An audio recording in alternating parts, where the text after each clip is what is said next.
Hi guys, welcome to the 11th edition or 11th episode of Movement Medicine, and today we have a special guest. But before I introduce the guest to you guys, we need to thank our partners.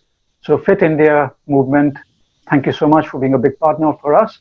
And then Back to Fitness, the clinic that I run, Lal to the High, the race that we do in Ladakh, and then the movie that is being made on the 10th edition of Lal to the High, Moving Mountains Within.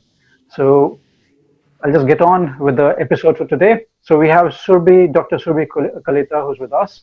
Thank you, Surabhi, for coming on board. Thank you. And Dr. Darren, my co-host, of course, he is there as well. So Darren? Thanks for joining us, Dr. Kalita. I just wonder whether you could introduce to our guests what your academic and professional background is. Okay, sure. So as already you know, I am a doctor. I did my MBBS from Guwahati Medical College. Then I did my post-graduation in anesthesiology from Guwahati Medical College and VIMS Kolkata. And then I did a fellowship in cardiac anesthesia from Rabindranath International Institute of Cardiac Sciences, Kolkata. And also I did a fellowship in interventional pain medicine from IPSC New Delhi.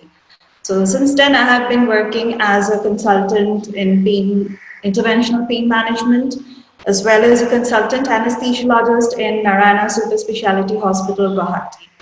So that's in brief about my academic background. Great, thank you. And what about, just take us through your journey, your fitness journey before MBBS, maybe, childhood and school. Okay.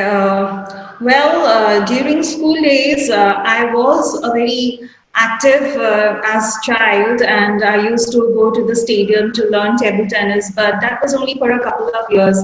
Do I used to play games like kho basketball, and certain school games I used to play. But then at the time, I soon after I reached high school, the pressure of education was too much, and as I got into medical, I did walk a lot. I did walking daily, but apart from that, I did not really concentrate on the fitness part because mainly due to lack of awareness, I was not really aware how much really it is important for us, especially as doctors. So it is only much later that I realized the importance of fitness. It so happened after my post graduation, when I got into my job as a consultant anesthesiologist, I felt that everything in life is there. I have a family, I have a job, so life is fulfilled. And at the time, I realized that while doing my day-to-day activities, I used to feel a lot of fatigue in me. I used to have aches and pains in my body, and I really didn't feel, mentally very charged and energetic. And to the point that I used to walk even a flight of stairs, and I used to get dizzy. So at that point of time, I realized that was my post-childbirth. That was around 3.5 years back, that I realized that I have become obese, and I have gained around 20-25 kgs of weight during my pregnancy, which was refusing to go down during the post-pregnancy period, even up to 2 years post-pregnancy. So at that time, I realized that I really have to do something very drastic to change the way I am living my life. And that's when I started my fitness journey, so to say, my formal fitness journey. Because at that time, my mind opened towards this world of fitness. I joined the gym. I think that is the best thing I did. I joined a gym because doctors have this myth that we won't make time for ourselves to go to the gym because we are so busy during the daytime. So I needed a point that every morning I would go to the gym, and I mixed all kinds of exercises. I did a combination of strength training as well as cardio. I would do around 2 to 3 days of strength training and around 2 to 3 days of cardio. Then also 1 day of functional training or HIIT.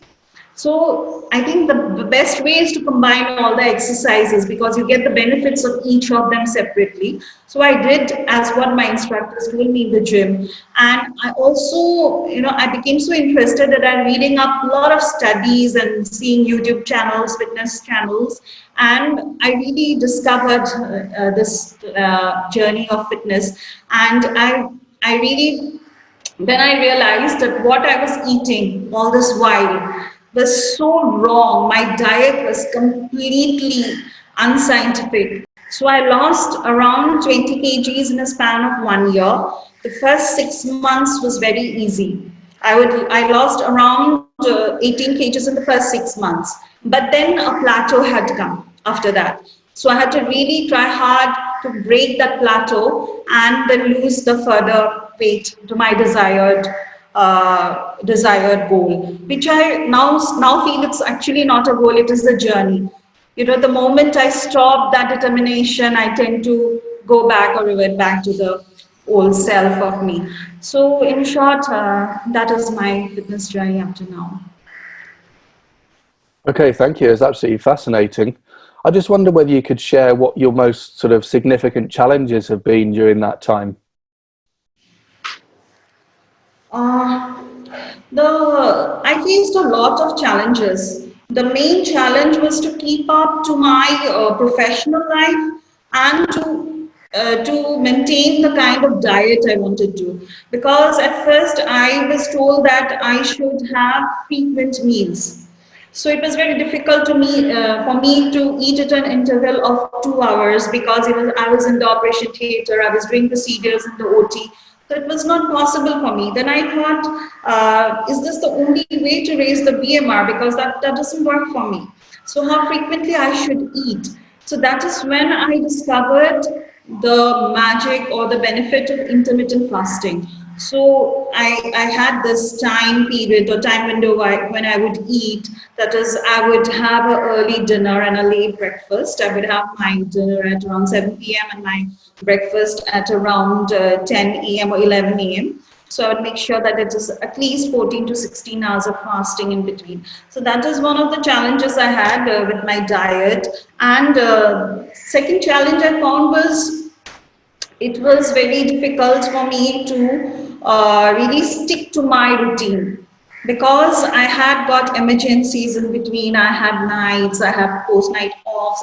So this was a kind of routine. So I thought that it is said that we should work out in the morning. But then I believe that working out in the morning is good. If you have time in the morning, it's good. But then if you don't have time, it's okay to work out in the evening also. The point is that routine, the daily routine of workout of at least 4 to 5 days in a week, that should be maintained.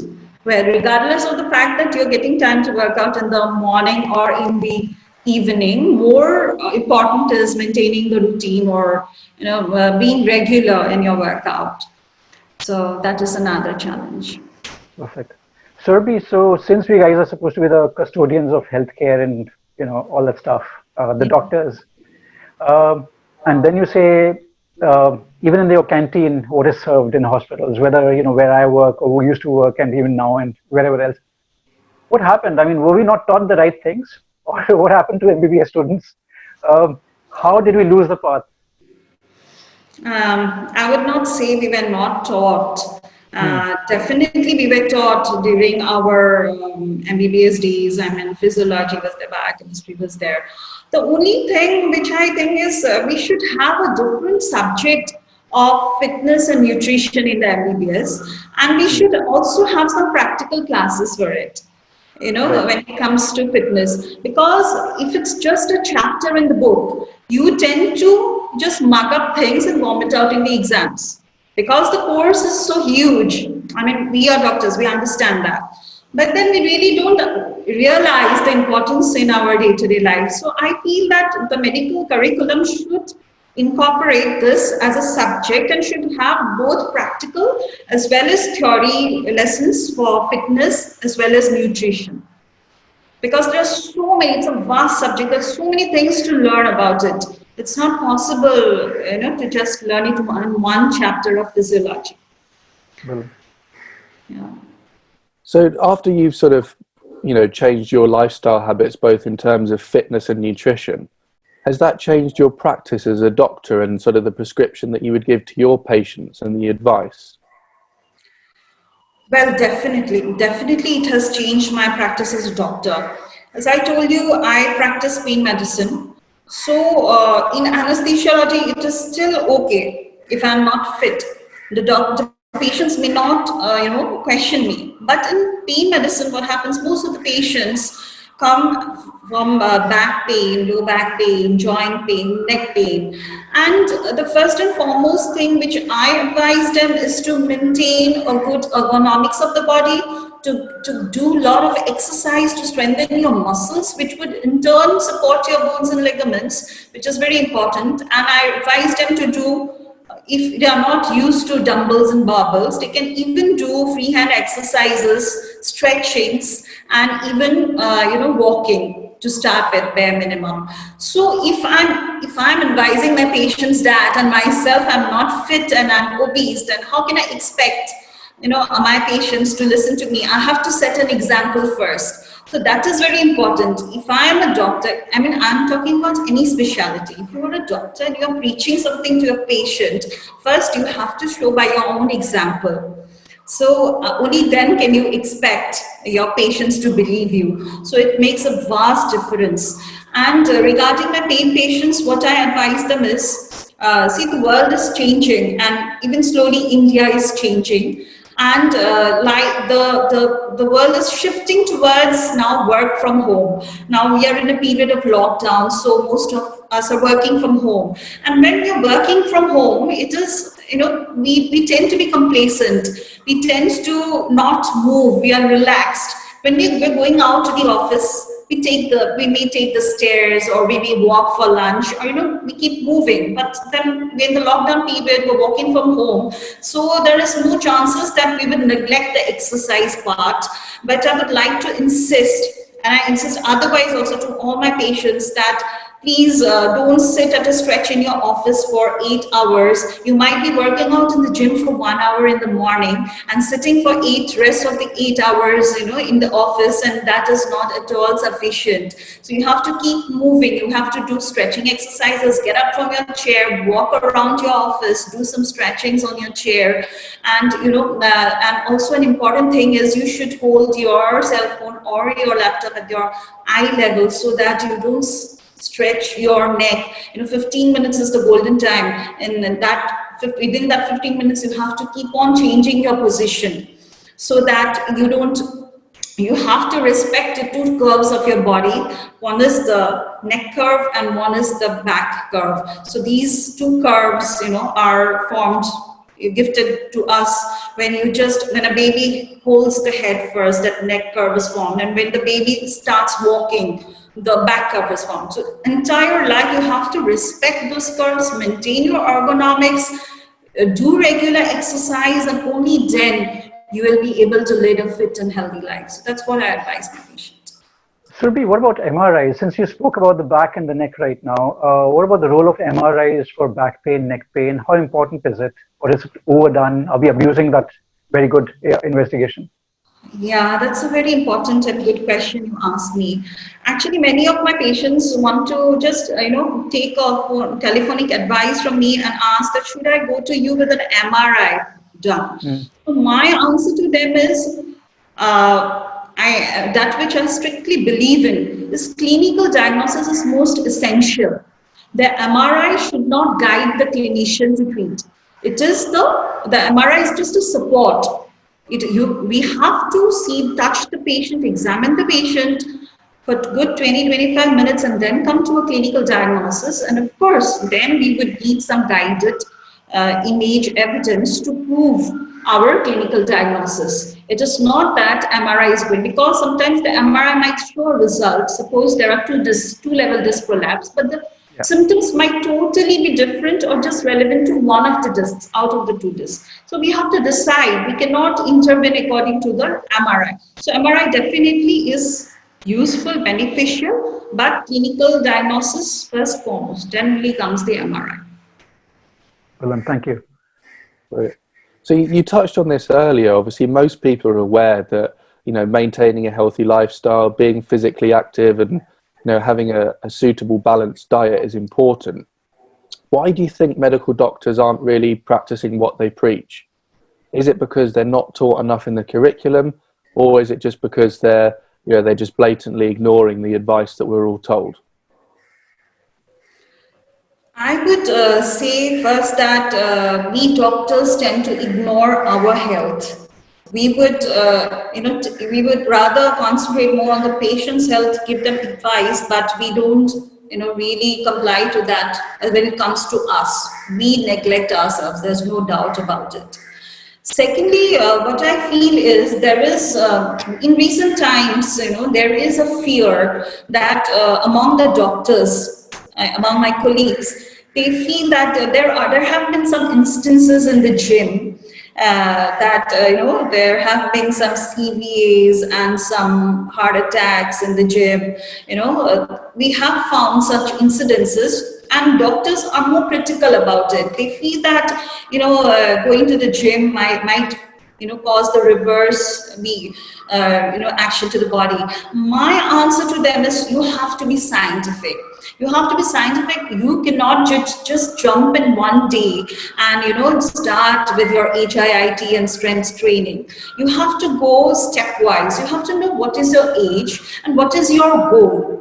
So you have to start with aerobic exercises first, then go to anaerobic, and then go to HIIT. Not jump from aerobic and directly, next day start with the HIIT. You must also know what is the maximum limit you can stretch. It depends on your goal. Yeah. So what about, since you do this, about injections? So what is the role, if you, as you said, about exercises first, right? Where do the injections come versus, say, the surgery? How important are surgeries? Are they overdone again? So something about that. How would you, if a regular person comes to you, chronic or acute, how would you advise them about this? So yes, a lot of patients come with, they directly want to go for interventions or surgeries, they ask.